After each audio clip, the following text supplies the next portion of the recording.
Sejam muito bem-vindas, muito bem-vindos ao canal Estado Imaginário. Hoje eu vou falar sobre um filme que na verdade é derivado, pode ser até considerado até como se fosse um tipo de um spin-off, mas na verdade é um filme que finaliza uma saga genial. Se você não viu a saga, veja, você não precisa ver, você consegue ver esse filme sozinho, à parte. Porque a história está fechada ali, uma história final, um epílogo, mas se você quiser passar horas satisfatórias vendo uma produção, um produto de altíssima qualidade, veja essa série. Foram 5 temporadas, estão todas na Netflix, que é o The Last Kingdom. Então nós tínhamos ali uma última temporada que dava uma fechada legal, a última temporada que ao mesmo tempo fechava e ao mesmo tempo deixava ali espaço para que a obra seguisse, e então eles finalizaram essa obra com esse belíssimo filme, 1 hora e pouco, é até curto, é tão bom. Os atores são tão carismáticos, a história é tão legal, tão densa, a gente fica com aquele gostinho de quero mais. E termina de uma forma sensacional. Como sempre, na maioria das vezes eu não trago spoiler aqui, pessoal, mas termina de uma forma sensacional, que liga essa história romantizada a uma questão histórica também, que traz até os dias atuais. Lembrando até um pouquinho o finalzinho daquele famoso filme do Robin Hood. Bom, então eu vou falar hoje sobre o filme que finaliza a série The Last Kingdom, que é The Last Kingdom, Seven Kings Must Die. Roda a vinheta.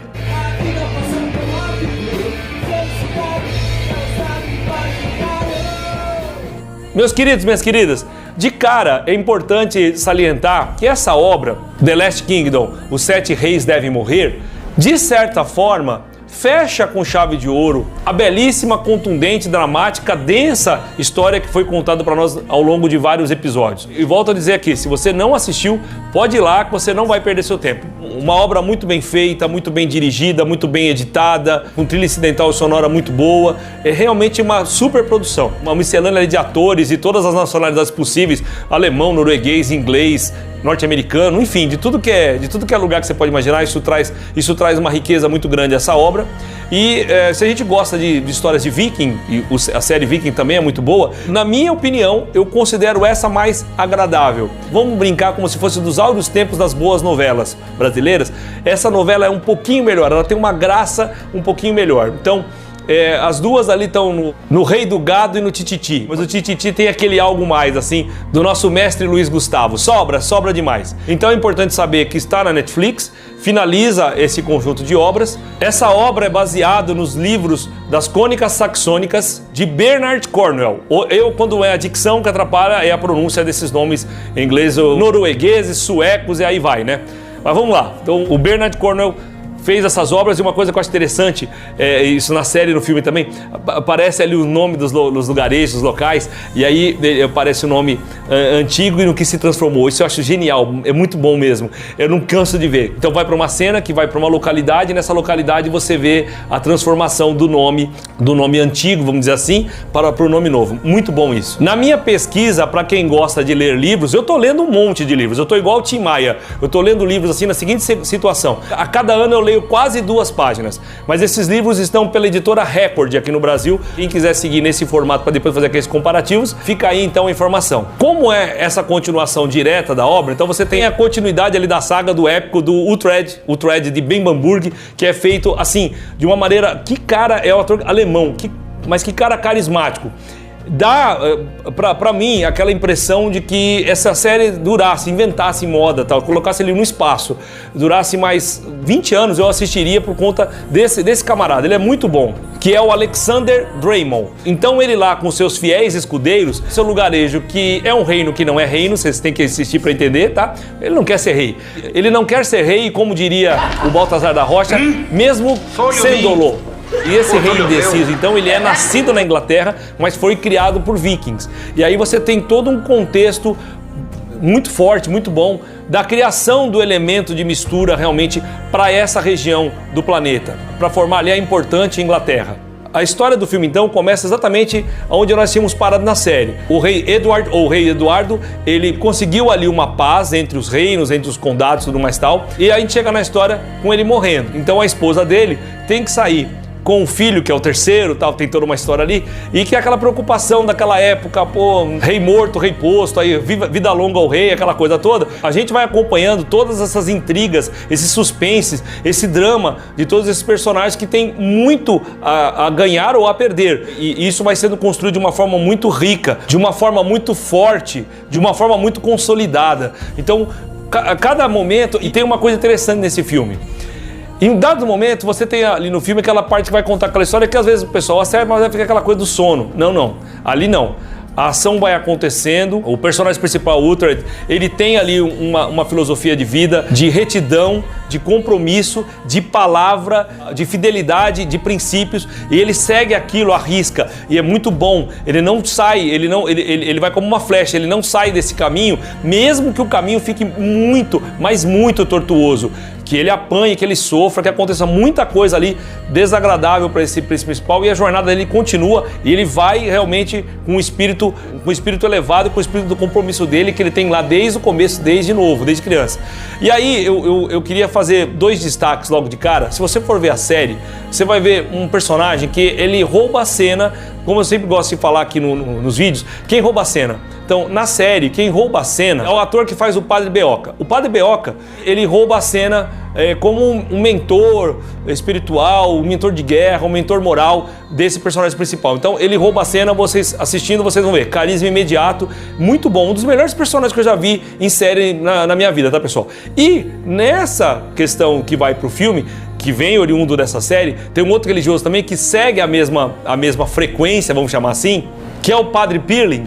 E o Padre Pyrling é feito por um ator, ele é cineasta também, britânico, o Cavan Clerkin. Olha outro trava-língua aí, ô britânico, Cavan Clerkin, puxa, aí você tá de brincadeira, mas vamos lá. O Cavan Clerkin, ele rouba a cena também. É aquele personagem, como o filme é mais curtinho e tudo mais tal, e obviamente tem muita história pra contar, não tem o desenvolvimento dele tá na série, o desenvolvimento dele não tá no filme, mas no filme você já tem aquele carisma dele que é importante para a história, inclusive, para continuar esse porto seguro que o Uhtred precisa. Então, é muito boa a participação dele.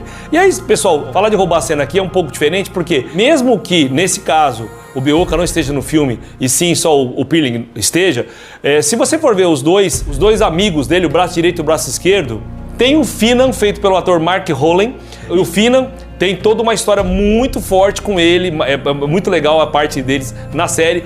Você não vai perder tempo, você pode, como eu falei, você pode ver o filme apartado, mas você não vai perder seu tempo se você assistir como eles fizeram o começo da amizade deles. Então ele tá lá vivendo com ele na Nortúmbria, lá com a esposa dele, que faz uma participação interessante, inclusive por conta do nome do filme. Então eles estão lá convivendo como se fosse o silêncio antes da tempestade. Então estamos aqui em berço esplêndido, mas não vai durar muito esse berço não. E no outro lado, o outro braço, que é o Sihtric. Aí, ó, de novo, gente, Sihtric, escreve-se estranho, mas para pronunciar é fácil. Agora, olha o nome do cabra, olha o nome do ator. Arnas Fedaravicius. Arna Fedaravicius, mas deve ser pronunciado diferente, porque tem até trema e tudo mais. Enfim, o Arnas faz o Sihtric e também a história dele é muito interessante na série.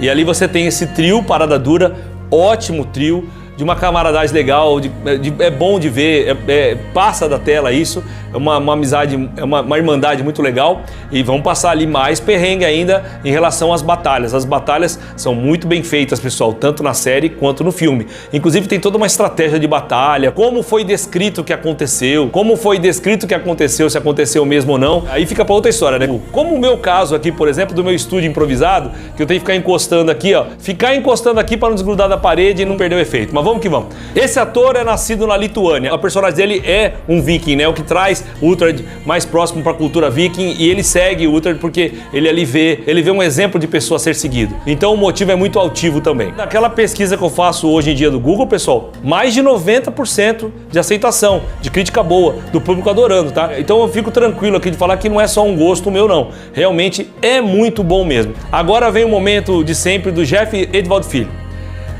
É lógico que por condensar muita coisa, na maioria das vezes você não consegue ser brilhante totalmente. Então, obviamente, tem algumas coisas ali que passam, olha que coisa interessante, olha a crítica que eu vou fazer, depressa demais. Então, algumas coisas que você queria ver com uma certa pausa dramática, ela passa por cima. Mas também faz com que ganhe dinamismo ao que está querendo ser colocado ali.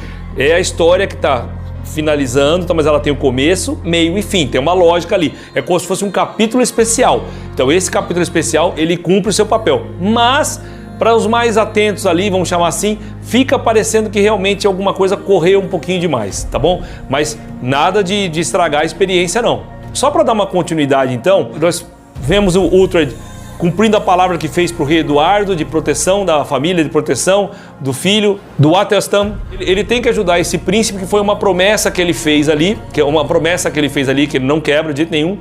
E ele vê que está sob uma influência negativa, uma influência que está fazendo com que ele realize atrocidades, que ele realize um desequilíbrio de forças, um desrespeito ao que foi combinado. E o mote da história é exatamente isso, até onde esse príncipe rei vai, né, em relação inclusive aos irmãos, né, inclusive ao irmão bastardo, em que ponto a rainha consegue fazer algo de fato. Então isso tudo é construído, esse épico vai se consolidando, vai se construindo, vai tomando uma forma de uma tragédia, vamos chamar assim, porque isso que 7 reis devem morrer, né? Então assim, é algo que vai trazendo um ambiente, um clima e um clímax muito interessante. E é aquele filme que ele dá o clímax e depois o final, ele vai dando aquele gostinho de quero mais, mas mostrando para você que ali a história tá terminada. Tem uma questão ali para você concluir se a história termina daquela forma mesmo ou não. Tem uma questão dúbia ali que é muito interessante, gostei muito mesmo. Que sob uma narração de um desses amigos dele, e essa narração é sensacional também, você vai se inteirando, se pontuando ali do que aconteceu, do que vai acontecer, do que pode ter acontecido. É muito bom essa parte também da narração. Então, com muita ação, com muita intriga política, com um dilema muito forte ali, eu continuo cumprindo a minha palavra, que tem um peso absurdo, ou eu defendo os meus e defendo a segurança da minha terra natal, que praticamente é como se fosse um reino. Como é que eu faço isso sem sair da linha? Então, essas forças antagônicas vão caminhando com um roteiro muito bem escrito, elaborado, muito bem interpretado. É show de bola mesmo, é uma joia. Essa indicação é uma joia. É um filme de época, filme famoso capa-espada, né? Que, como o faroeste, às vezes parece que vai sair de moda, parece que não vai vir nada com fôlego novo, né? Com ar novo, e vem e te surpreende e te traz bons momentos, te faz pensar, te faz refletir em algumas coisas. Então, é realmente uma boa pedida agora para o final de semana prolongado. E para quem, no caso, realmente tiver o feriado prolongado, interessante fazer aí uma maratona, né, de toda a série, chegando, culminando nesse filme. Vão ser muitas horas de diversão e bom conteúdo garantido, certo? Dito isso, eu vou ficando por aqui agradecendo a sua paciência, a sua audiência, o prestígio aos vídeos do canal. Valeu, com muita honra e retidão sempre. Valeu!